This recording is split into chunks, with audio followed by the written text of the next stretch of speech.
يا مساء الخير والحب والسعادة، رمضان كريم على كل الناس اللي بتتابعني وحتى الناس اللي ما بتتابعنيش.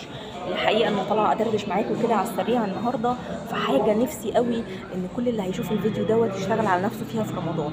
قلبنا، عارفين لو خرجنا من شهر رمضان الجميل ده واحنا قلبنا نظيف وصافي كده ومفيهوش زعل من حد ولا فيه غل ولا فيه حقد ولا فيه اي حاجة وحشة لبعض، والله العظيم هنخرج بنفسية وبشخصية تانية خالص جميلة. احنا ذات نفسنا هنحبها وهنكون مرتاحين معاها. طول ما انت في شهر جميل زي ده عندك فرصة افضل وفرصة اكبر من اي وقت تاني انك انت تغير من نفسك. يا ريت نستغل بقى الشهر الكريم دوت في التغيير. انتوا عارفين ان انا دايما بشجعكم وبشجع نفسي قبليكوا على ان انا اغير اي حاجة مش عاجباني في نفسي.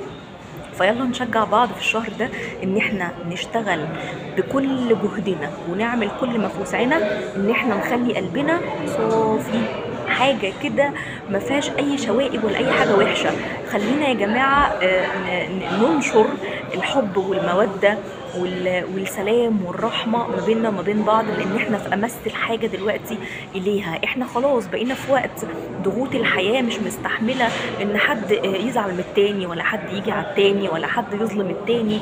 فخلينا احنا نشيل شوية من على بعض بالمعاملة، ان احنا نعامل بعض معاملة اسهل وابسط وما نخليش حد يشيل همنا، ما نخليش حد يشيل هم زعلنا، هم تعبنا، هم وجعنا، هم ان احنا نفهمه غلط، هم ان احنا مش هنعذره في الشيء الفلاني، هم ان احنا لما يجي يصالحنا ويقول انا اسف مش هنقبل العذر. لا، خلينا كده ناس سهلة وبسيطة. ويا ريت حاجة تانية قبل ما اقفل الفيديو على السريع، انا نفسي ان احنا نشجع بعض كده عليها، ان احنا ما نضيعش ثانية في رمضان من غير ذكر ومن غير عبادة ومن غير قرآن. أبسط العبادات، لو أنت مشغول السبحة، سبح كل وقت اعمل تسبيحة مختلفة. أنا دلوقتي هقول الله أكبر 100 مرة، أنا كمان شوية هقول سبحان الله وبحمده 100 مرة، أنا كمان شوية هستغفر ربنا 100 مرة.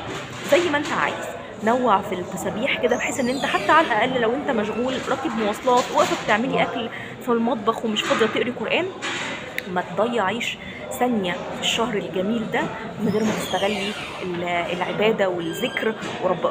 ربنا يا رب يخرجنا من الشهر ده واحنا مقبولين الخاطر ومقبولين عنده ومن عتقاء من النار. وان شاء الله بإذن الله هطلع اتكلم معاكي في فيديو تاني قريب. تحياتي للجميع وكل سنة وانتم طيبين مرة تانية.